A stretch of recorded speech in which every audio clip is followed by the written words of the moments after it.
Chair White, welcome again for your last appearance with us as the chair. Said last, right? Now, can we? Yes. Okay. I want to join my colleagues. I have not been the biggest fan of the administration, how they've complied with Congress's requests for information, how witnesses have come in and testified before this committee, I think has been obstructionary at the least. But that has not been the way you've run the SEC, and you have been frank and honest and cooperative. I think you've come in and tried to answer the questions that we've asked to the best of your ability, and I think you're a standout in how you have run the SEC and how you've engaged with Congress, and I want to thank you for that. And I know that's probably at risk of making your next 2 months more challenging that we heap such great praise upon you. But I think it's a job well done, and to be clear, we don't agree on everything. And that's understandable. But I think, again, you've done an outstanding job. I do want to drill into, and you can pick up our concern with what's going to happen in the next 2 months. And we always get concerned about the lame duck session of a presidency and a rush to implement a whole bunch of new rules. And I think the better practice would be to wait and let the new administration come in. We've kind of done a little dance today as you've had questions, but what rules do you want to see finalized?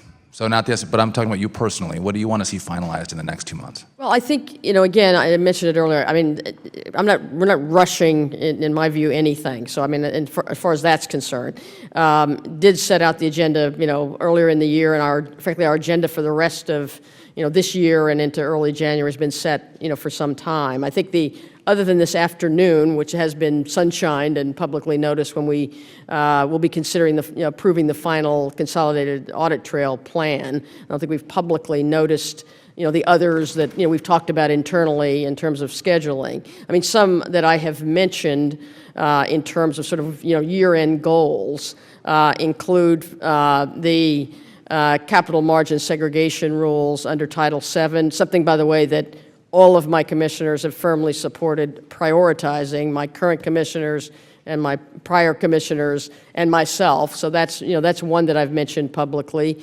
I mentioned, I think, in my oral testimony that we do have an outstanding derivatives proposal in the asset management space, and I've mentioned publicly before that that is a priority. We're also looking very carefully at what the chairman mentioned in terms of 30E3, in terms of the providing mutual fund reports electronically. That's something that when we adopted the reporting rule, but for that I said we were very focused on trying to have the staff give us a final recommendation as to what to do by year end. I think those are the ones I've mentioned publicly. Okay, and we've blown through most of the timelines set out in Dodd-Frank. We're 6 years on. You're now a year in, basically, to the statements that you made at the start of the year, that we go 6 years, and then the last 6 weeks, I think would not be the best practice. I would like to see you hold off as much as possible, unless it's an emergency for the next administration. But that is just my opinion. I only have a minute and a half left. Quickly, I want to thank you for your work on the tick size pilot program. We worked on that in the House. You saw what happened here with an outstanding vote in this committee and on the floor, and took it upon yourself to implement this pilot program, and we're grateful for that. We want to give our small companies greater access to capital. But as you've heard, some participants worry that the data will expose their trading strategies. You've heard that, as I've heard that. Can you assure the committee that you will ensure that the data that's provided will be protected, and can you give those who participate that assurance? I mean, the answer, I've heard those concerns raised. I mean, the staff is all over those questions that have been raised. I mean, and I think I said before in answer to another question that, the security of the data that should be secured is, couldn't be a higher priority in every space, including the tick size pilot. So the staff's very focused on it. And very quickly, so want to move over to shareholder proposals. Shareholders only need to own $2,000 worth of stock for 1 year to submit a shareholder proposal for inclusion in proxy materials. In addition, a shareholder proposal need only receive 3% of a vote cast the first time and 6 and 10% in subsequent years, respectively, to qualify for submission in the next year.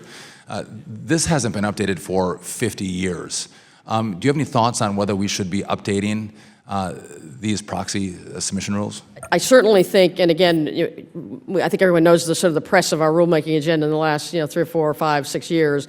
That's obviously been discussed for several of those years. I think it's very important for the staff to refresh what their recommendations are in that space. I will say there are very divergent views on that. For example, the $2,000 threshold was originally put in deliberately small, right? So you could allow the small shareholder to have, that kind of franchise participation. But as you say, that was set some time ago, and I'm also obviously aware of the issue on how many times, and what vote do you get on the proposal. So I think you'll see the SEC returning to that. Not that they've left the study of that, but I don't think anything will come out during my tenure. Okay, and again, just my time has expired. I want to thank you again and for your great work and cooperation with Congress. I yield back. Thank you very much. Gentleman yields back. Mr. Green is recognized for 5 minutes.